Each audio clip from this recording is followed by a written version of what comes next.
2016, une année mi-figue, mi-raisin pour les entreprises. La santé des sociétés tourangelles s'améliore fortement. Le nombre d'entreprises en difficulté a chuté de 18%. Comptez 392 procédures collectives en 2016 contre 481 en 2015, soit environ 400 dossiers présentés devant le tribunal de commerce, un niveau plus vu depuis la crise de 2008.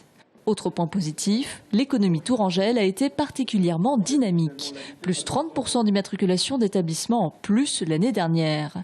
Sur les 3163 nouvelles sociétés, un cinquième sont des auto-entreprises.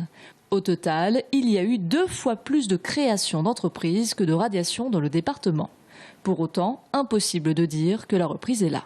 Les entreprises ne sont peut-être pas reparties complètement à la hausse, mais elles ont évidemment fait des économies. On a parlé de l'argent pas trop cher, le pétrole moins cher, le CICE, des choses comme ça, et elles ont incontestablement rétabli leur trésorerie et elles sont moins tombées au tribunal de commerce.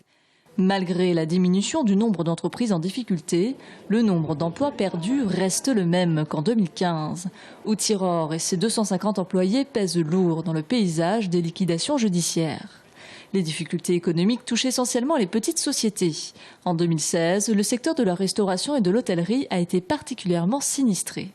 Toutefois, moins que le BTP, dont les entreprises restent encore fragiles, malgré une conjoncture qui s'améliore.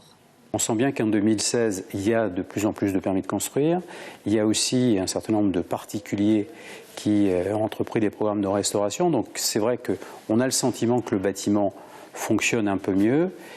Il n'empêche que c'est toujours, on parlait tout à l'heure des auto-entrepreneurs, c'est toujours un secteur où les auto-entrepreneurs exercent une concurrence extrêmement difficile. Selon les pronostics du tribunal de commerce, le premier semestre 2017 promet de continuer sur cette voie, en attendant toujours une reprise économique.